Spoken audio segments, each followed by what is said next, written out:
Bernard-Henri Lévy est avec nous, le célèbre philosophe, bien sûr, engagé sur le terrain aujourd'hui, l'Iran. Bernard-Henri Lévy, vous allez demain rassembler une partie de l'opposition iranienne ici en France pour le premier anniversaire de l'élection contestée d'Ahmadinejad.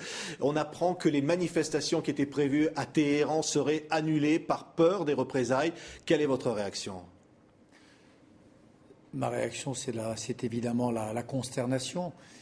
C'est la consternation, parce que je sais que ce rendez-vous était un rendez-vous majeur pour les démocrates iraniens, qui s'y préparaient avec calme, sang-froid et en même temps enthousiasme.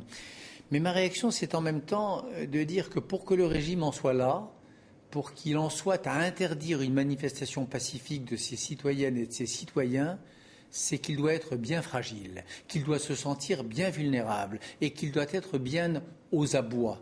C'est un régime aux abois qui en est réduit à ce genre d'extrémité. Donc je suis évidemment très triste pour mes amis et nos camarades iraniens qui sont bâillonnés une fois de plus, naturellement. Ils ont peur des représailles, des morts, on a vu, des répressions. Bien sûr. J'ai d'ailleurs écrit un blog-notes cette semaine où je dis très honnêtement et très modestement qu'on ne sait pas ce qu'il faut souhaiter pour les Iraniens, bien sûr, quand on sait la férocité de ce régime. Il y a eu la semaine dernière, le jour de la commémoration de la mort de l'imam Khomeini, le soi-disant guide suprême Khamenei, soi-disant arbitre du régime, a tenu des propos atroces, des propos menaçants. Il a rappelé comment certains des compagnons de Khomeini avaient été pendus quelques mois après la victoire. Donc, des menaces qui ne sont même plus voilées. Le propre petit-fils de Khomeini a été chassé du mausolée parce qu'il était soupçonné de sympathie avec l'opposition réformatrice. Lévy, est-ce que l'Europe a raison de dire qu'il faut continuer de dialoguer avec l'Iran après... Moi, je crois déjà que l'Europe, vous savez, les chefs d'État, Mme Merkel, M. Sarkozy, ont l'habitude de dialoguer avec leurs homologues, d'adresser des messages, par exemple à Ahmadinejad. Alors parfois c'est des messages d'amitié, parfois c'est des messages d'hostilité. Moi je trouve qu'aujourd'hui il devrait adresser un message au chef de l'opposition.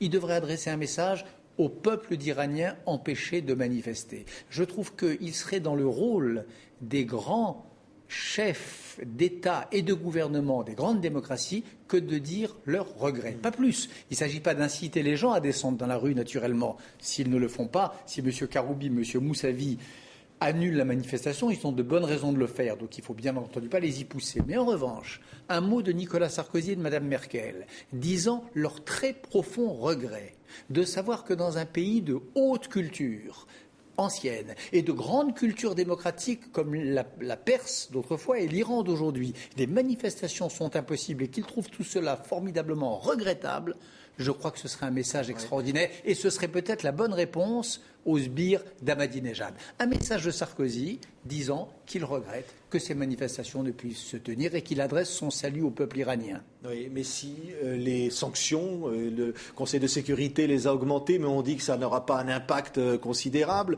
Peut-être l'Europe, dit-elle, va en rajouter encore des sanctions, mais si l'opposition ne peut pas manifester, qu'est-ce qui peut faire finalement tomber ce régime pour vous, Bernard-Henri Lévy ? Est-ce que ce régime peut tomber ?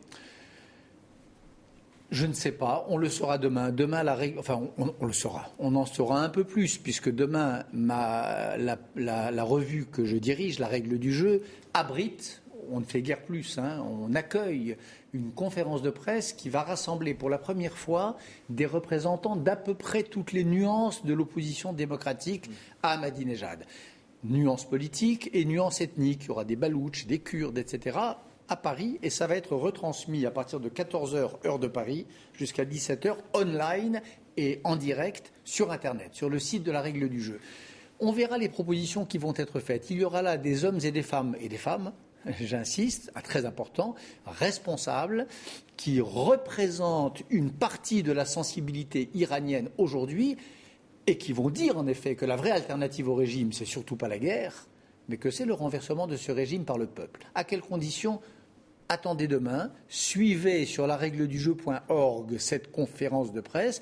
Je pense qu'on en saura davantage. Mais aujourd'hui, je dis déjà, face à l'énormité de cette nouvelle, cette manifestation annulée parce qu'on sait qu'il y aura d'autres Neda, cette jeune fille de 26 ans qui a été tuée au bout portant par un milicien Bassidji parce qu'elle commettait pour seul crime de réclamer son vote, l'annulation de cette manifestation, elle devrait donner lieu à des réactions. L'Union européenne devrait, par ses plus hautes voix, dire à quel point elle trouve cette décision dommageable et dramatique. Barack Obama avait déçu ses admirateurs et ses partisans en Iran il y a quelques mois parce qu'il avait adressé un message conjoint au gouvernement et au peuple pour la nouvelle année persane. Je crois qu'il faut dissocier. Il faut s'adresser au peuple aujourd'hui. Ça, c'est une chose que nous pouvons faire. Bernard-Henri Lévy, il y a trop de complaisance, vous dites, en France. Vous avez dénoncé il y a quelques jours à la télévision française l'attitude de la première chaîne privée française TF1 qui est allée interviewer avec sa présentatrice voilée Ahmadinejad. Oui. Elle a dit que c'était des attaques stupides contre elle, qu'elle n'avait fait que se plier aux règles du pays. Vous avez l'impression qu'il y a de la complaisance? Vous savez, là encore, il y a deux règles du pays. Il y a la règle imposée par le dictateur Ahmadinejad et puis il y a la règle désirée par les citoyens d'Iran et les citoyennes d'Iran, et qui ont vécu cela comme une insulte. À quelques jours des manifestations, à l'époque prévue de samedi, venir faire cette interview ridicule, complaisante, avec des questions préparées d'avance, filmées par des caméras dont on nous a dit que c'était des caméras iraniennes, et tout cela avec le voile de rigueur. Franchement, je pense que c'était une image déshonorante. Qui est responsable de cela? Est-ce que c'est la chaîne qui le fait? Est-ce que c'est la France? On n'est pas obligé. Ahmadinejad est un président illégitime. Il a volé son siège. Il a volé leur voix aux Iraniens. Donc, on n'est pas obligé de l'interviewer. 2, si on l'interviewe, il faut une interview qui ne soit pas mièvre et complaisante, où on pose des vraies questions. Vous dites qu'il aurait fallu qu'il soit interviewé par un homme. Vous avez cité le présentateur noir de cette chaîne. Deuxièmement, il faut des questions avec esprit de suite. Il ne faut pas se contenter des réponses langue de bois. Cette interview était navrante. Du strict point de vue de la déontologie et du professionnalisme, c'était une blague. Des questions et puis des réponses formatées, préparées d'avance, qu'on nous donnait à avaler comme si on était des gogos. C'est insupportable. Et troisièmement, on n'a pas, un journaliste qui serait allé interviewer Hitler déguisé en SA, on aurait tous trouvé ça très choquant. Eh bien, je dis qu'aujourd'hui, une journaliste n'a pas à aller interviewer Ahmadinejad avec un voile. Alors, on peut ne pas faire l'interview, on peut décider d'y aller sans voile et voir les conséquences, on peut décider d'envoyer un homme, naturellement, oui.